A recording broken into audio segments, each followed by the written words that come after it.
Kung bago ka lang sa channel na to at isa kang true-blooded Aldab Nation na nagmamahal po kila Maine Mendoza at Alden Richards, tama po ang channel na pinuntahan mo, kaya consider na kitang bagong subscriber.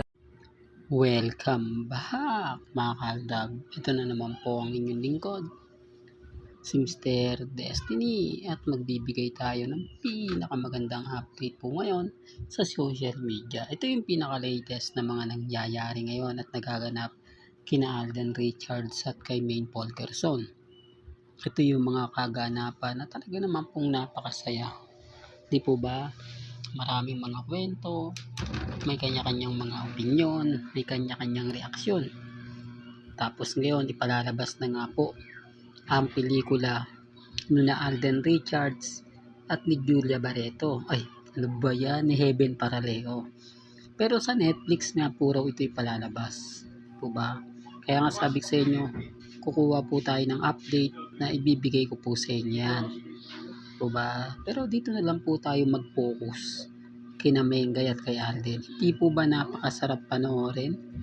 Hindi po ba napakasarap pag-usapan kapag sinasabing si Mengay at si Alden Richards nga po talaga ang nagkasama sa bench? Di po ba? Kita nyo yung aura ni Mengay. Dito pa lang mapapansin nyo na talagang kakaiba. Di po ba? Dito pa lang masasabi nyo na kumbaga, sabi ko nga po sa inyo, relax lang. Di po ba?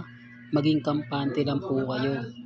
Sa dami kasi ng mga bali-balita ngayon sa Instagram, sa Twitter, sa Facebook, hindi mo na alam kung sino yung paniniwalaan mo. Hindi mo na alam kung sino nga po ba yung nagsasabi ng totoo at nagsasabi ng hindi. Sa ngayon, relax lang po tayo. Sa ngayon, kampante lang po tayo. Kaya nga po hindi ako affected o never po akong nagpapa-apekto sa mga bitter po sa channel ni Mr. Destiny. Hindi po ba? Kaya yung iba nagsasabi sa akin na hindi, ganito ganyan, Mr. Destiny, fake news ka. Lahat ng sinasabi mo, hindi totoo. Lahat ng pahayag mo, walang katotohanan. Okay lang naman po yun. Hindi naman po ako namimilit. Ang sa akin lang naman po, kung ano lang yung latest, kung ano lang yung trending, yun lang naman po yung binabalik ko. At yun lang naman po yung ibabalita ko. Di po ba?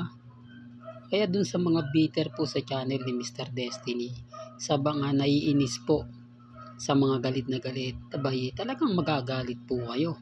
Dahil hindi nyo po magugustuhan ang mga susunod na ibabalita ko o maririnig po ninyo. Sinasabing nasa bench nga po raw si Mengay. Sinasabing isa po siya sa mga nanonood na hindi na nga po daw umakyat ng stage. Normal lang yun, di po ba? Kasi sinasabi ng iba, bench model si Maine. Normal lang na naandun siya. Pero bakit hindi nga po siya pinakyat? Bakit nga po ba, kumbaga, hindi na siya sumama? Samantalang sina Marian, Dingdong, naandun. Di po ba?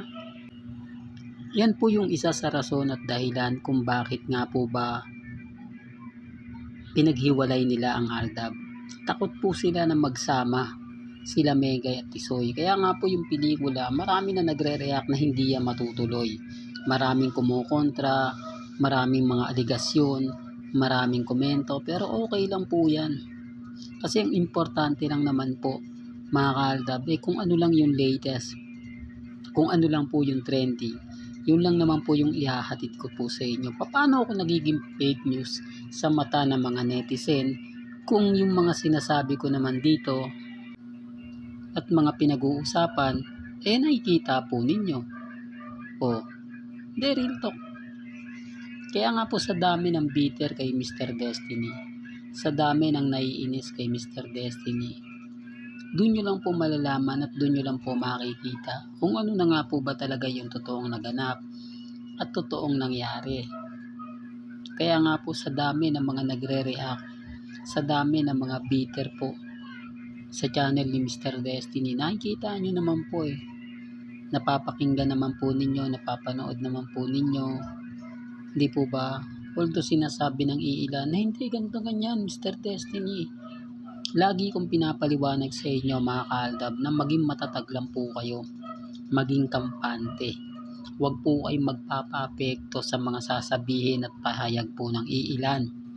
Dahil tuloy na tuloy po ang Aldab movie. Hindi ko lang po alam kung December siya ipalalabas o ito kasi marami pa pong commitment si Alden. Ang kagandahan po niyan talagang eto na po, may collaboration na nga po sa pagitan ng Viva Films at ng kumpanya ni Alden. Doon pa lang panalo na tayo di po ba? Ito lang yung patunay na limitado na po ang galaw ni Alden sa GMA Network. Uulitin ko uli, for the record, hindi po aalis si Alden sa GMA Network. Mananatili po siya nakapuso. Pero hindi na po siya gagawa ng teleserye o pelikula na galing po sa GMA kasi meron na po siyang kakolab na Viva Films. At yung out of order nga po mga kaaldab, yan po yung tatalakayin natin sa susunod. Di ko ba? Kaya dun sa mga tao nagsasabi na fake news ako, hindi aalis si Alden sa GMA, gagawa pa po raw siya ng teleserye. Ngayon nyo kayong magsalita. Ngayon kayo mag-react. Hindi po ba? Doon pa lang po sa All Out Sunday, magduda na po kayo. Bagsak na bagsak ang ratings ng All Out Sunday. Sino-sino nga po ba ang artista sa All Out Sunday? Hindi po ba mga baguhan na Sparkle Artist Center? Sino nga po ba ang mentor ng Sparkle Artist Center?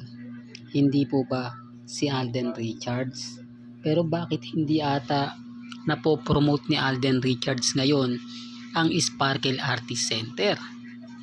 Bakit bibihira lang po siya pumunta sa All Out Sunday? Dapat kada isang buwan nagpapakita man lang siya. Natapos na yung February natapos na rin tong March. Pero napansin nyo po ba na pumunta si Alden Richards sa All Out Sunday? Ito yung pinapaliwanag ko. Doon pa lang mapaisip na kayo na limitado na po yung galaw ni Alden Richards. Hindi na po siya yung tipo na pag tinawag ng GMA kapuso, agad-agad pupunta. Agad-agad susunod agad-agad sa utos. Dito po napapaisip na yung iba. Kaya nga sabi ko sa inyo, itong channel ni Mr. Destiny, 101% updated po tayo. Lahat po ng mga nababasa ninyo, napapanood, napapakinggan, hindi ko po yan gawa-gawa lang. Yan, galing po mismo kina Mengay, kay Alden Richards. Di po ba? Taliwas po sa sinasabi ng iba na fake news ako. Paano mo masasabing fake news ang isang tao kung yung mga post naman po nila Maine, nina Alden, di po ba? Doon lang naman po ko kumukuha rin ng update. Kasi tinitignan ko yung mga komento po. Gaya po ng pagkawala ni Mama Ten, hindi ko naman po malalaman yan kung hindi rin po sa mga malalapit kay Alden Richards. Yung pagkawala ni Mama Ten ng halos isang linggo, tapos pagbigla niyang pagsulpot, doon pa lang mapapaisip na po kayo Doon pa lang malalaman nyo na parang may mali. Nawala si Maine, nawala si Mama Ten. Nagpakita si Mama Ten, nagpakita muna si Mengay. Siyempre marami na naman bitter sa atin yan. Sasabihin na naman nila, nagkadaon lang naman yan, Mr. Destiny. Lahat ng mga hula mo kaya lang naman nagpipredict yan kasi nagkakataon lang. Hindi naman yan talaga totoo, ganto ganyan. Yung post ni Alden, post ni Maine, talagang minsan, di po ba, yan laging panggigil nila. Pero hindi naman po minsan, di po ba? Madalas. Gaano kadalas ang minsan? Di po ba? Kaya sabi ko sa inyo, kampante lang po. Malay nyo, di po ba, bukas sa Makalawa, anunsyo naman po ng kumpanya ni Alden Richards ang comeback movie ng Aldab Nation. Di maraming magbibigti niya sa puno ng kamatis. Well, hanggang dito na lang po ang ating latest updates. Kaya kung gusto niyo pa po ng pinaka-latest at sariwang update, abay tumutok lang po kayo dito po sa channel ni Mr. Destiny para updated po kayo sa mga bago at sa mga latest na i-upload po natin maya-maya lang. Hanggang sa muli, salamat po sa panonood at pakikinig.